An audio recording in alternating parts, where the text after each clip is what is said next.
Hello viewers, welcome to my সখী cooks. আজ আমি আপনাদের সঙ্গে শেয়ার করব একেবারে ক্রিস্পি কালারি ভিন্ডি রেসিপি। এটি আপনারা খুব সহজেই বাড়িতে এই কালারি ভিন্ডিটা বানিয়ে ফেলতে পারেন। খেতে কিন্তু অসাধারণ লাগে। আশা রাখি আমার এই রেসিপিটি আপনাদের নিশ্চয়ই ভালো লাগবে। ভালো লাগলে একটি লাইক ও অন্যদেরকে শেয়ার করার অনুরোধ রইল।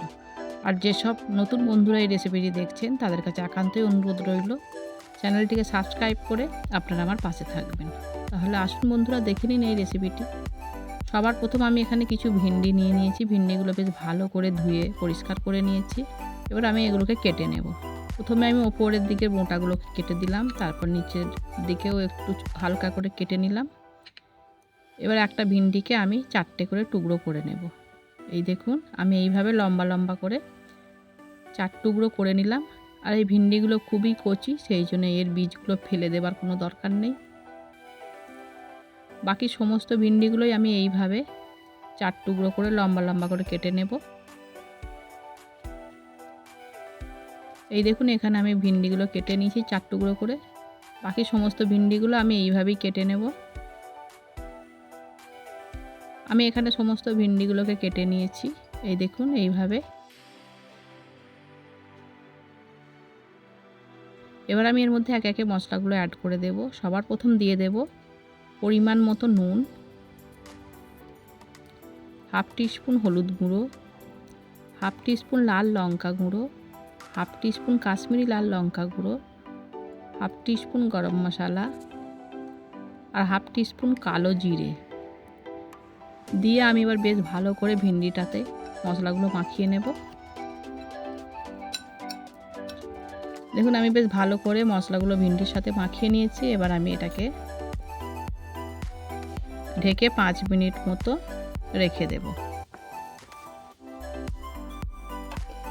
5 মিনিট পর ফিরে এলাম। এই দেখুন, সমস্ত মশলাগুলো ভিন্ডির সঙ্গে বেশ ভালো মতো হয়ে গেছে মশলার সাথে, আর অনেকটা নরম হয়ে গেছে।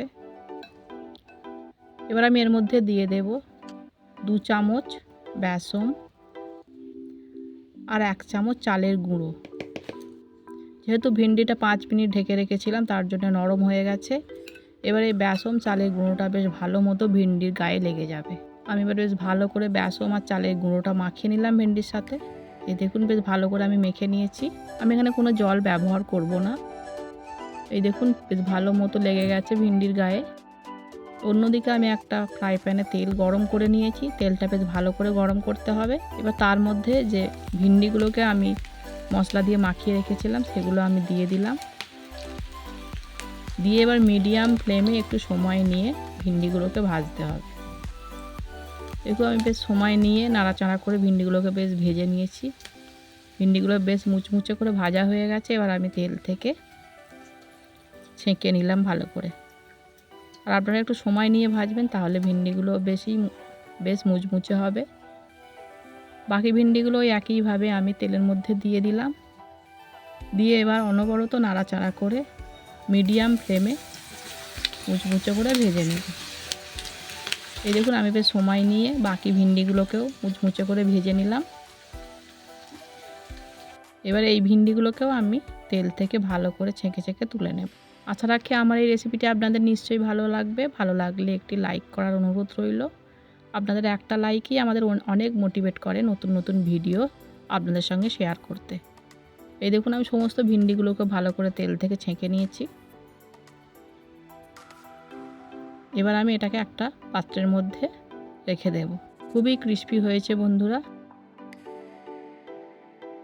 এবার আমি এই ভেজে রাখা ভিন্ডিগুলো একটা পাত্রের মধ্যে রেখে দিলাম। তাহলে আসুন বন্ধুরা, একটা আপনাদেরকে ভেঙে দেখাই। এই দেখুন, খুব সহজেই ভেঙে গেল, মানে খুবই ক্রিস্পি হয়েছে। আপনারাও এইভাবে বাড়িতে বানিয়ে নেবেন, আপনাদের পরিবারের নিশ্চয়ই ভালো লাগবে। আর আমার এই রেসিপিটি আপনাদের কেমন লাগলো অবশ্যই কমেন্ট করতে ভুলবেন না। ভালো লাগলে একটি লাইক ও অন্যদেরকে শেয়ার করার অনুরোধ রইল। আর এই ধরনের নতুন নতুন রেসিপি আমার চ্যানেলে দেখতে হলে আমার চ্যানেলটিকে সাবস্ক্রাইব করে পাশে থাকা নোটিফিকেশান বাটনটিকে অন করে দেবেন, যাতে নতুন নতুন ভিডিও আপলোড করলে সবার প্রথম আপনাদের কাছে পৌঁছে যায়। আবার আপনাদের সঙ্গে দেখা হচ্ছে অন্য আরেকটি নতুন রেসিপির সাথে। ধন্যবাদ।